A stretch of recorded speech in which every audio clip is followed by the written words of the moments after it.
नमस्कार मित्रों, मैं अरुण मिश्रा गा कि भारत भूमि सदियों से ही वीरों की भूमि रही है।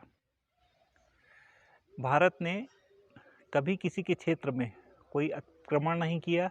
और न ही किसी की संप्रभुता का हनन किया, लेकिन इतना भी तय है कि अगर किसी ने हमारी तरफ आंख दिखाकर हमें झुकाने की कोशिश की तो हमने उसकी ईंट से ईंट बता दी, चाहे वह हमारे पड़ोसी देश पाकिस्तान के द्वारा हमारे ऊपर थोपा गया युद्ध हो अथवा चीन के द्वारा थोपा गया युद्ध हो। यूँ तो भारत लगभग 200 से अधिक साल तक विदेशी शासन के गुलाम के अधीन रहा, लेकिन इसके साथ ही साथ हमारे देश की जनता ने इन विदेशी आतताइयों का मुंहतोड़ जवाब देने में कोई कसर बाकी नहीं रखी और इसी क्रम में भारत की स्वतंत्रता की आज़ादी का पहला बिगुल सन 1857 से ही शुरू हो गया था और इसी क्रम में हमारे देश के अनेकों वीर सैनिकों ने भारत भूमि को इन विदेशी आतताइयों से मुक्त कराने के लिए अपने प्राणों की बाजी लगा दी। और इसी परिप्रेक्ष्य में हम जो सबसे अविस्मरणीय तथा सबसे अधिक ध्यान देने योग्य व सबसे अधिक आदर के योग्य एक महान विभूति थे, जिन्हें कि हम मंगल पांडे के नाम से जानते हैं, उन्हें हमें कभी भी नहीं भूलना चाहिए। मंगल पांडे का जन्म 18 जुलाई 1827 को बलिया जिले के नगवा गांव में हुआ था। आपके बचपन का नाम ललित पांडे तथा मंगल पांडे था।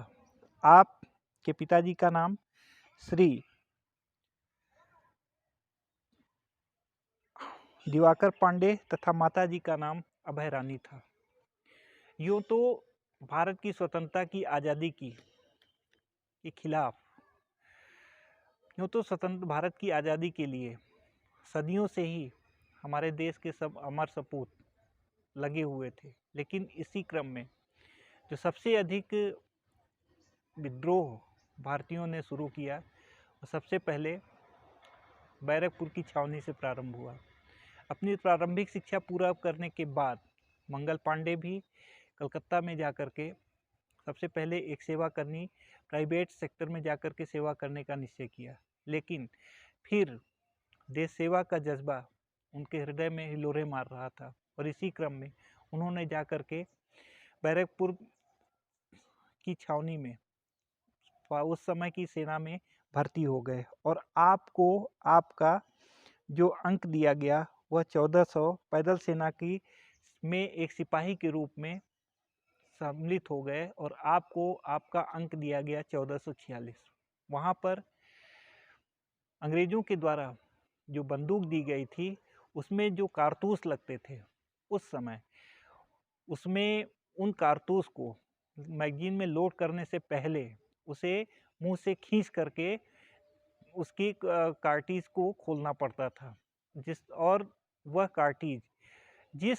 चर्बी से बंद की जाती थी उसमें सूअर और गाय की चर्बी लगी होती थी, जिससे कि मुंह से खींचने के बाद कोई भी सैनिक स्वीकार नहीं करना चाहता था। लेकिन अंग्रेज़ों के हुक्म की गुलामी के आगे इन समस्त सैनिकों ने मना कर दिया और उसमें उन विद्रोह की जो सबसे बड़ी ज्वाला थी उसकी अलग मंगल पांडे ने जगाई और फलस्वरूप उन्हें इस के लिए गिरफ्तार कर लिया गया और गिरफ्तार करने के बाद फिर से उन्हें यह कोशिश किया गया कि 18 अप्रैल को उन्हें फांसी दे दी जाएगी, लेकिन इसके साथ ही साथ उन्होंने जीते जी अंग्रेज़ों को अपने हाथ से अपने को गिरफ्तार नहीं कराना चाहते थे और इसके लिए उन्होंने अब कई बार आत्महत्या तक की करने की कोशिश की, लेकिन उन्होंने यह तय कर रखा था कि वह अंग्रेज़ों के उससे किसी तरह से नहीं अंग्रेज़ों की गोली से नहीं मारे जाएंगे। और इसी कारण से अंत में उन्होंने एक दिन एक अंग्रेज़ सिपाही को, जिस समय अंग्रेज़ सेना नायक को जिस समय मारना चाहते थे और अपने को चारों तरफ से घिरा हुआ जान करके उन्होंने अंत में यह किया कि अपनी ही बंदूक को अपने सामने सीने की ओर रख करके और पैरों से उसके ट्रिगर को दबा दिया और फिर भारत माता की सेवा में सो गए। यद्यपि आज मंगल पांडे हमारे समक्ष नहीं है, लेकिन इसके साथ ही साथ भारत के इतिहास में उनका नाम हमेशा स्वर्ण अक्षरों में लिखा जाएगा। और इतना ही नहीं, भारत के इतिहास में आने वाली तमाम पीढ़ियों को वे एक ऐसी